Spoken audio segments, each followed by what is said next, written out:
Hervé, bonjour, merci d'être là ce matin. Vous avez eu raison de vous lever tôt parce que justement ce matin on va vous parler de cette nouvelle tendance qui vient des États-Unis et qui célèbre ceux qui se lèvent tôt parce que ça leur donne le temps de faire des tas d'activités. C'est formidable, non? Exactement. L'idée c'est d'avoir une vie avant la vie, mais une vie pour soi, que pour soi. On va célébrer également le retour du Pentacourt. On va vous parler du grand bluff des étiquettes énergie. Donc ici, des morningophiles, c'est ça? Des morningophiles. Morningophiles. Ah bah oui, encore voilà la chanson des morningophiles. C'est vrai. Alors, c'est une chronique qui nous arrange bien quand même, il faut le dire. Hein. Il y a un livre qui est en train qui sort en ce moment d'Isalou Baudet-Regan et qui vante la magie des matins. L'idée de se lever tôt, c'est une tendance qui vient des États-Unis. On entend de plus en plus de gens dire que le fait de se réveiller 2 heures plus tôt a changé leur vie. C'est une tendance qui a été importée des États-Unis par un homme qui s'appelle Hal Elrod, qui est une espèce de gourou qui est allé un peu partout sur tous les plateaux de France, d'Europe et des États-Unis pour dire levez-vous le matin. Alors la méthode de Hal, elle est pas mal, sauf qu'elle est quasi militaire, très très drastique. Hein. C'est genre faites-vous des programmes sur 2 heures, on change d'activité toutes les 10 minutes. En fait, vous commencez votre journée sur les rotules. C'est pas du tout le cas d'Isalou avec la magie du matin. Elle préconise que ce temps soit vraiment un temps pour soi, un temps adapté à son propre rythme, à ce que l'on aime, à ce que l'on souhaite faire, à ce que l'on pour pouvoir retrouver de l'énergie et aborder une journée de manière calme et sereine. J'ai été rencontrer Delphine Rémy-Boutang, qui est une femme qui elle-même pratique le réveil très très tôt le matin, puisqu'elle se réveille à 6h moins le quart le matin, et elle s'accorde pour elle et elle seule 2 heures tous les matins qui lui font du bien et qui lui permettent surtout d'aborder sa journée de travail de manière extrêmement calme et détendue. À l'heure où tout être normalement constitué rêve de rester lové dans les bras de Morphée, Delphine Rémy-Boutang, de son plein gré, fait sonner son réveil comme chaque jour à 5h45. Cette habitude, hors norme, n'a pas toujours été sienne. J'étais anti quand j'étais adolescente. J'avais une mère qui me disait toujours l'avenir appartient à ceux qui se lèvent tôt, qui ouvraient mes rideaux, et c'était l'horreur. Jusqu'à ce que je m'apprivoise en fait ce moment pour moi. Plus j'ai vieilli, plus on se dit en fait la vie ça va tellement vite que chaque petit moment compte et que c'est important de vivre chaque minute. Au programme, plein de petites parenthèses volées à la nuit. Ce petit moment pour soi, de se réveiller plus tôt, de réfléchir à ce qu'on va faire dans la journée, de prendre de l'avance sur les autres, c'est un privilège, mais c'est un privilège qu'on se donne à soi-même. C'est pas quelque chose qu'on nous impose. Donc c'est une force et donc c'est une liberté. Une liberté de méditer au jardin pour ouvrir son esprit, de coucher ses idées sur le papier et de prendre de l'avance sur son courrier. Ça va mon chéri? T'as bien dormi?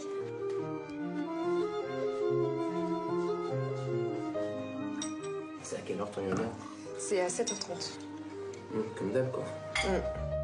Un petit point me turlupine, Delphine. Faut-il se coucher avec les poules pour se réveiller avec le coq?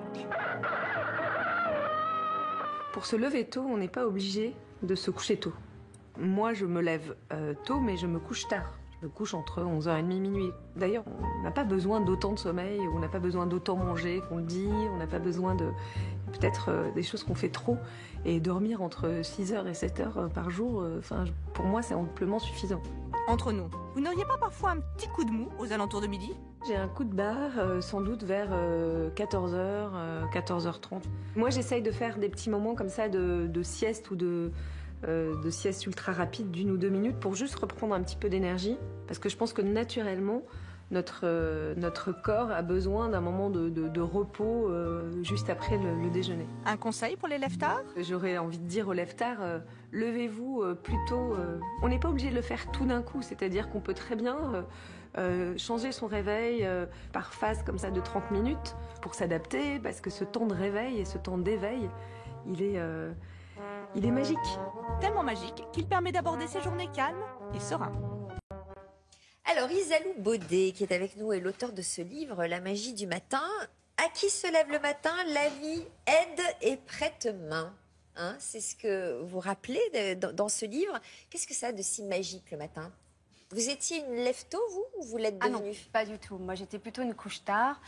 Et en fait, j'ai changé parce que je n'y arrivais pas à un moment dans ma vie et j'ai essayé de trouver des solutions. Et la seule solution que j'ai trouvée, c'est de me lever tôt le matin. Et ça a carrément tout changé. Tout simplement parce que le matin, c'est vraiment le premier matin. Ce que j'ai compris, ce qui m'a changé la vie, c'est que le matin, c'est le premier moment de la journée. Ce qui fait qu'on peut le maîtriser et il n'y a pas de conditionnel. Alors qu'à chaque fois, je me prévoyais un moment pour moi. Moi, je voulais écrire un livre et j'y arrivais pas parce qu'à chaque fois, je me donnais rendez-vous le week-end ou les prochaines vacances et je perdais le fil. Alors que le matin, de manière quotidienne... C'est comme le rendez-vous chez le médecin. Il vaut mieux prendre le premier rendez-vous parce qu'en fin de journée, il y a 2 heures de retard. C'est du bon sens que vous expliquez. C'est du bon sens, c'est ça. Le matin, il n'y a pas de parasitage. Il n'y a pas de parasitage social, familial ou professionnel. C'est vraiment son temps à soi. Exactement, c'est son temps à soi qu'on maîtrise, sans aléatoire. Et en plus, c'est le plus optimum.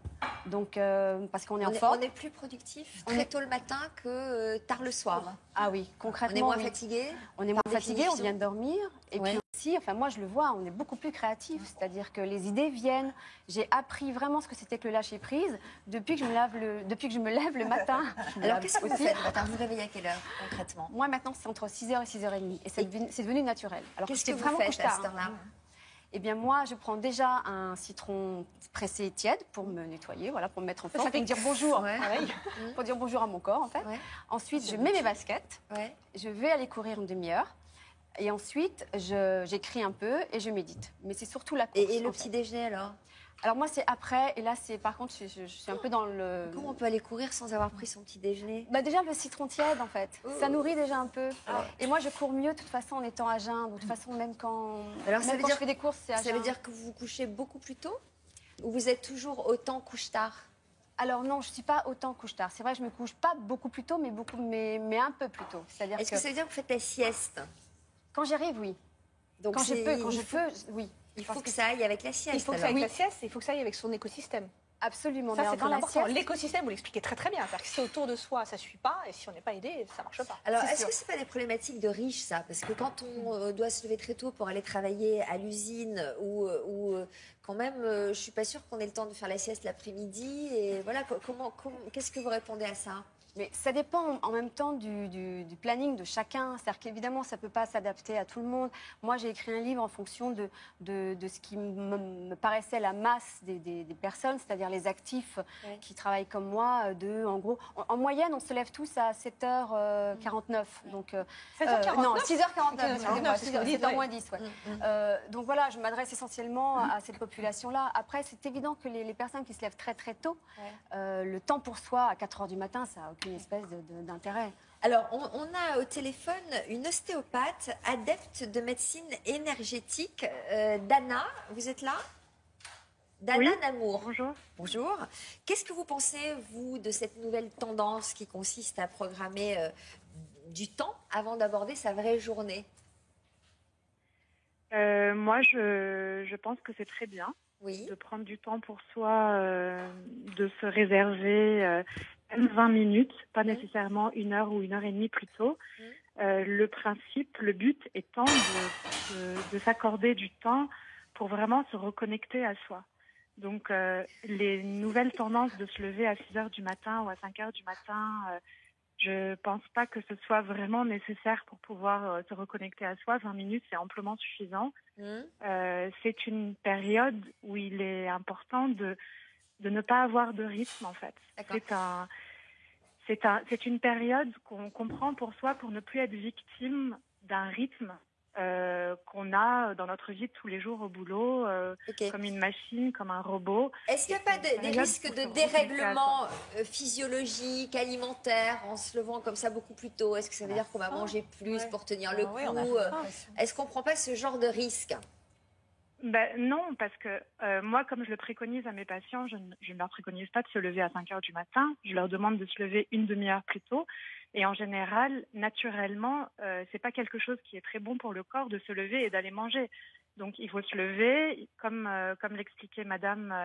C'est important de prendre, par exemple, un citron chaud ou alors une petite infusion pour réveiller le corps ou boire de l'eau.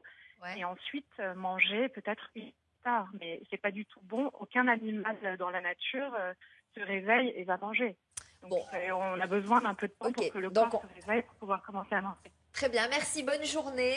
Vous préconisiez donc cette technique. Alors Isalou, dans ce livre, très concrètement, vous proposez des idées de programmes spécifiques pour les mamans, pour les seniors, pour les actifs. Voilà, vous avez vraiment élaboré des choses pour chacun. Oui, parce que je me suis rendu compte, en fait, c'est pareil que chacun avait des besoins différents. Que pour les mamans, par exemple, c'était compliqué parfois de se lever 1 heure plus tôt. Clairement, elles se lèvent toutes, beaucoup se lèvent toutes vers les 5h30, 6h. J'ai fait une petite enquête quand même. Donc se lever 1 heure plus tôt, c'est juste, c'est pas possible. Mais juste un quart d'heure pour à la fois travailler un peu ses abdos, parce que comme ça on se sent un peu mieux, et puis aussi pour méditer, parce que très souvent c'est vrai que le rush de la journée, les enfants, ça nous énerve un tout petit peu. Donc du coup, comme c'est déjà avec l'esprit un peu serein, c'est quand même mieux. Alors c'est pareil, méditer, vous avez appris à méditer ou parce que méditer, pour beaucoup, ça reste une notion assez floue, c'est vrai, éloignée, quoi. Ouais. Méditer, c'est juste, en fait, être présent.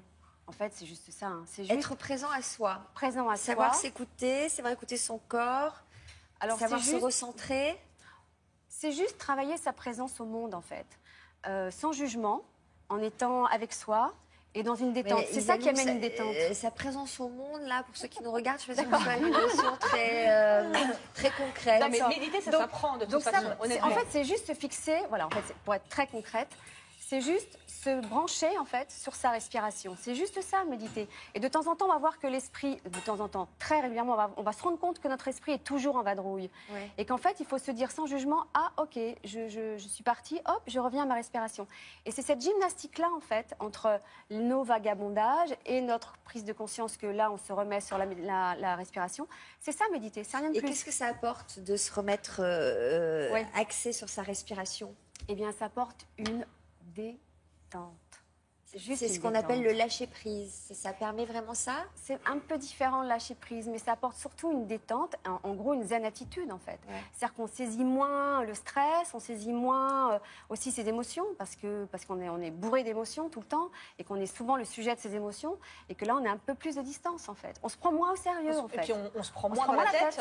Voilà, exactement. Donc ce livre regorge de conseils pratiques. Il y a des fiches pratiques, il y a des témoignages de Marc Lévy, de Joanneau, l'ancienne ministre des Sports, d'Anne Hidalgo, des téléspectateurs de Télématin. Et qui sont tous des adeptes du matin, qui se lèvent très très tôt, certains à 5h, 5h30, 6h moins quart.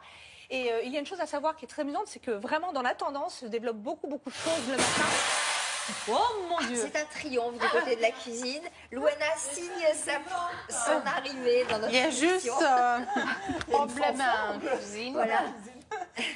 Et je disais que c'était développé dans cette tendance du matin beaucoup de choses, comme des soirées qui s'appellent des before work avant d'aller travailler. Des before work? Des before work.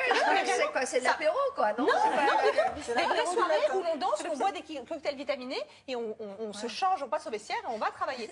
Il y a des visites de ville le matin très très tôt. Il y a des regroupements de femmes le matin très très tôt pour faire de la méditation, du yoga. Il y a énormément de choses qui sont proposées le matin. Regardez. Il y a des regroupements de femmes, moi j'ai participé. Aussi des hommes, hein, ça s'appelle le métro, le tramway, le bus.